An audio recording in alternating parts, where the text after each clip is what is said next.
भगवान को चढ़ाने से बीमारी और दुश्मन ये दोनों समाप्त हो जाते हैं। कनेर, इसको करवीर बोलते हैं संस्कृत में। लिखा है कि रोग उच्चाटन कानी है करवी रानी वही क्रमांत शत्रुणाम मृत्युदा स्मृताम रोग चटान कानी करवी रानी व क्रमांत। 29 नंबर का श्लोक है।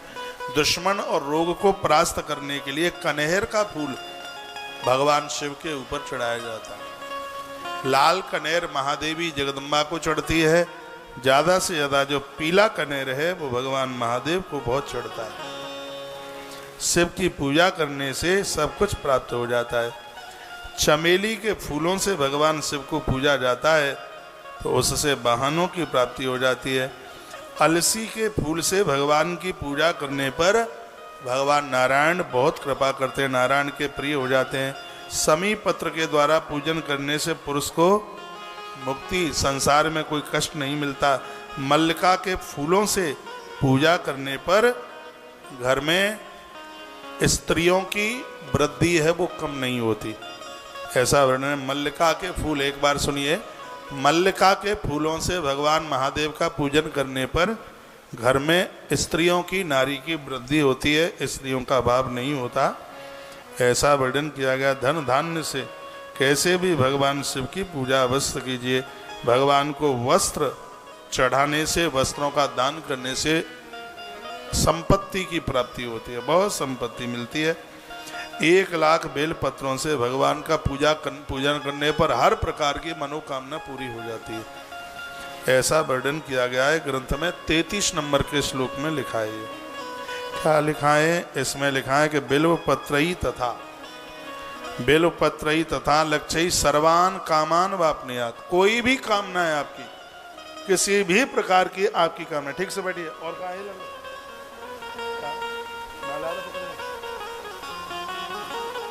1 लाख बेलपत्र भगवान शिव को चढ़ाने से हर प्रकार की मनोकामना पूरी हो जाती है। इसमें 1% भी कोई संशय वाली बात नहीं है। हरि श्रृंगार के फूल भी भगवान को चढ़ाए जाते हैं। ऋतु पुष्प भगवान को अति प्रिय है। जो जिस ऋतु में आते हैं उन फूलों से भगवान की पूजा कीजिए। शिव जी को भक्ति पूर्वक अखंड 1 लाख चावल चढ़ाने से मनुष्य को लक्ष्मी की प्राप्ति होती है, धन की कमी नहीं आती। उसमें थोड़ा सा चंदन मिला लें और 1 लाख चावल भगवान को चढ़ाएं, ऐसा वर्णन किया गया है। चावल की बड़ी महिमा का, तंडुल की महिमा का वर्णन किया गया है। तिल द्वारा भगवान की पूजा, अभी मैं आपको निवेदन कर रहा था, महापातक नष्ट हो जाते हैं। इसी प्रकार से 1 लाख जौ के बारे में बताया गया। तत्पश्चात ये स्वर्ग को देने वाला है।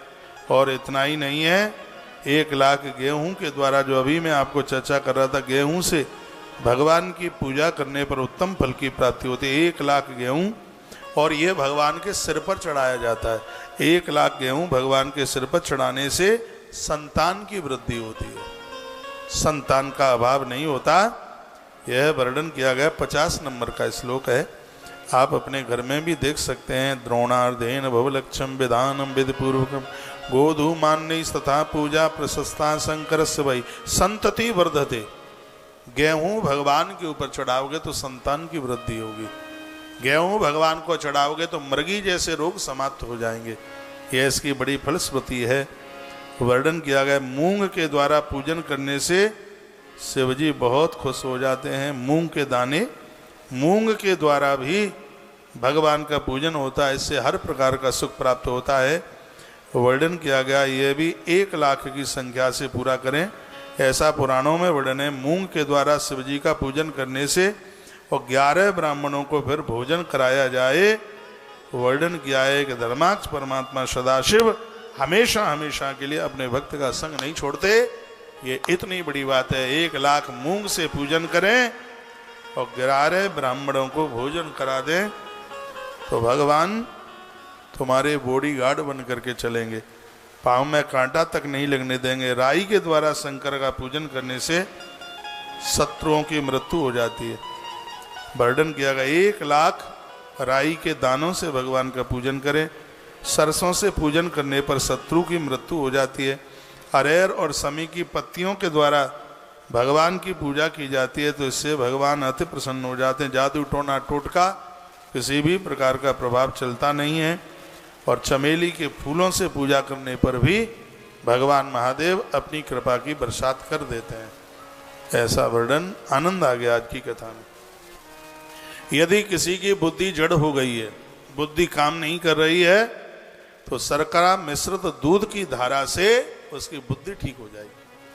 पागल हो गया है, आगरा के मेंटल हॉस्पिटल में जाने की जरूरत पड़ रही है, तो क्या लिखा है? केवलम दुग्ध धारा च तदा कार्य विशेषतः शर्करा मिश्रता तत्र यदा बुद्धि जड़ो भवेत। यदि बुद्धि जड़ भी हो गई है, बुद्धि काम नहीं करती, अकल काम नहीं कर रही है, तो मीठे दूध से, दूध में थोड़ी चीनी डालिए, मिश्री डालिए, उसको मीठा कर लीजिए, तो उसकी बुद्धि प्रखर हो जाएगी। कितनी हो जाएगी? लिखा है कि जितनी बुद्धि गुरुदेव बृहस्पति जी महाराज की है, ऐसी ही श्रेष्ठ बुद्धि उसकी हो जाएगी। ये तो अभिषेक हमें करना है। मीठे दूध से, कच्चा गौ माता का कच्चा दूध, उसमें थोड़ी शर्करा डालिए, मिश्री डालिए, उसको मीठा कर लीजिए, तो इसमें लिखा है कि कितनी बुद्धि तीव्र हो जाएगी। तस् संजायते जीव सदृशी बुद्धि रुत्तमा। जीव नाम गुरुदेव बृहस्पति का है। जितनी श्रेष्ठ बुद्धि गुरुदेव बृहस्पति जी की है, उतनी ही श्रेष्ठ बुद्धि हो जाएगी। मीठे दूध धारा से भगवान शंकर की पूजा करने का, अभिषेक करने का इतना प्रभाव। जिनके बच्चे पढ़ने में बड़े कमजोर हैं, मटर गश्ती करते हैं, खोपड़ी लगाते ही नहीं पढ़ने में, एक बार करके तो देखिए प्रभाव, कितना प्रभावशाली मंत्र है। श्री शिव महापुराण के रुद्र संहिता के अध्याय नंबर 14 के 14 नंबर के श्लोक में, वो 74 नंबर के श्लोक में, अध्याय नंबर 14 श्लोक नंबर 74, 74 नंबर के श्लोक में लिखा है केवलम दुग्ध धारा च तदा कार्या विशेषता। ये विशेष अभिषेक में आता है इसका नाम। शर्करा मिश्रता तत्र यदा बुद्धि जड़ो भवे। यदि कच्चे दूध में आपने चीनी डाल करके अभिषेक कर दिया तो जड़ भी बुद्धिमान हो जाएगा। बिल्कुल मूर्ख एक नंबर का गवार, वो भी अकलमंद हो जाएगा।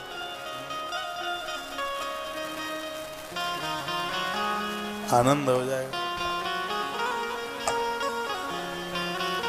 पान कभी खाना हो तो बिना जर्दे वाला खाइए, ये भी अकल के ऊपर प्रभाव करता है। जर्दे वाला नहीं। हम बड़े छोटे छोटे थे तब एक गाना गबता था, खाई के पान बनारस वाला, खुल जाए बंद अकल का ताला, फिर तो कर दे।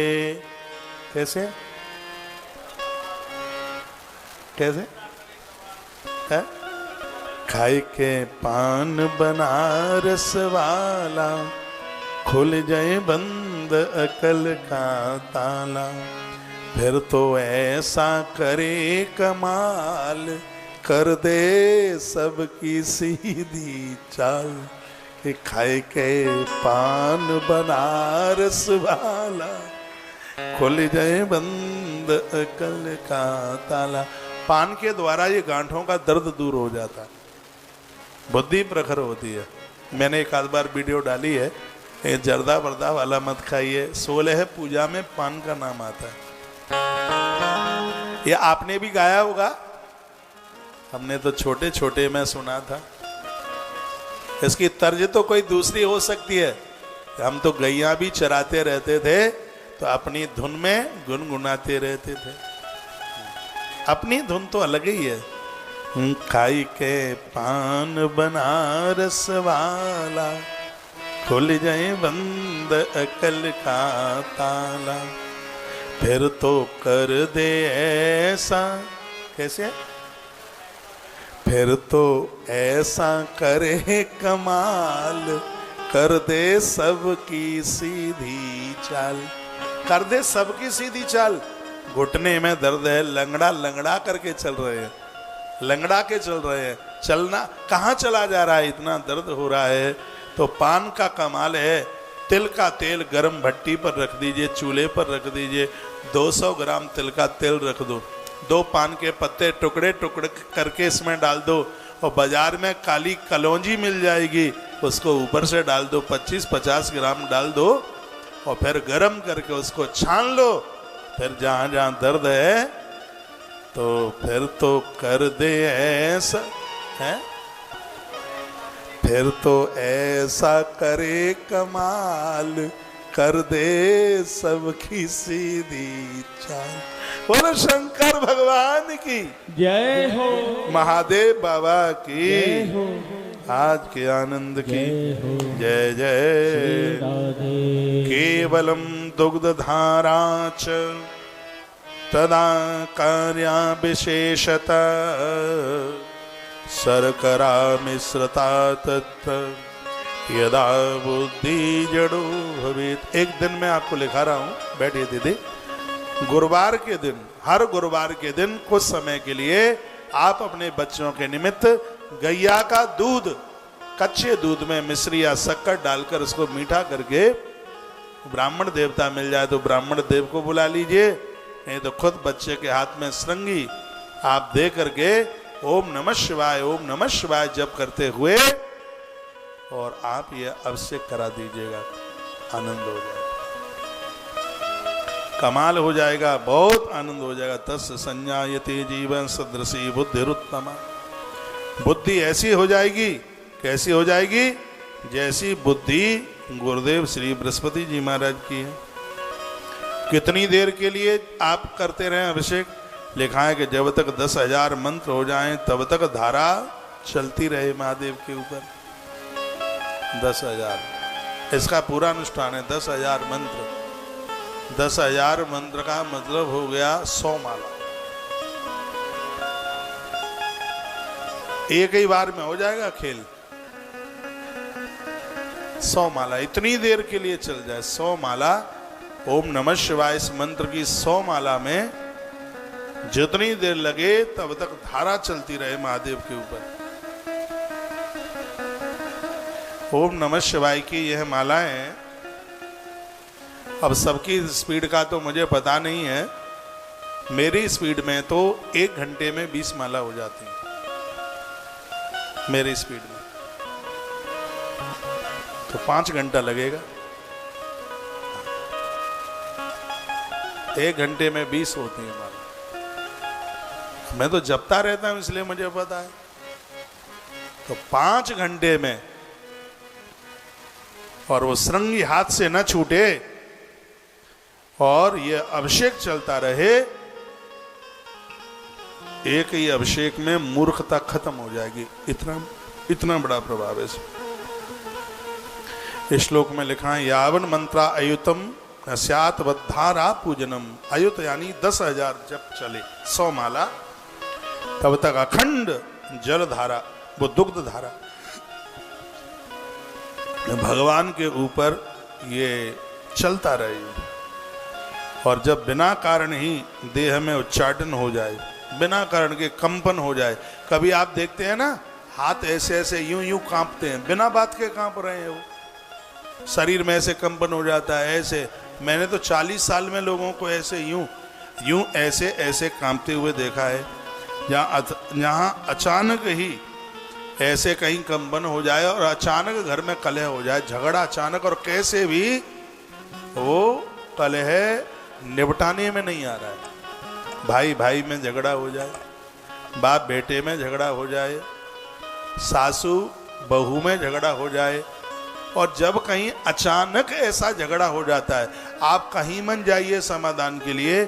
शिव महापुराण में भगवान विधाता ब्रह्मा जी नारद को सुना रहे हैं, कहते हैं तत्काल यदि ऐसी कोई पोजीशन बनती है तो जल में गंगा जल मिलाकर भगवान महादेव का अभिषेक कर दीजिए, तत्काल समाधान हो जाएगा। श्लोक बोल रहा हूं, यदा चोच्चाटनम देहे जायते कारणम बिना यत्र कुत्रापि वा प्रेम दुखम च परिवर्धते स्वग्रहे कलहो नित्यम यदा चैव प्रजायते। घर में कलह हो जाए, तद्धारायां कृतायां वै सर्वं दुखम विलीयते।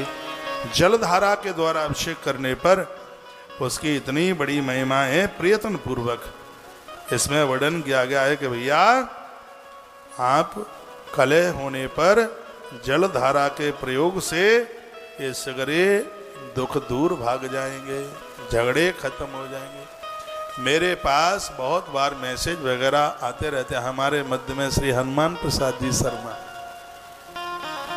बड़ा अच्छा लग रहा है, बढ़िया लग रहा है। नागदा मध्य प्रदेश से हैं और आपका आगमन हुआ है।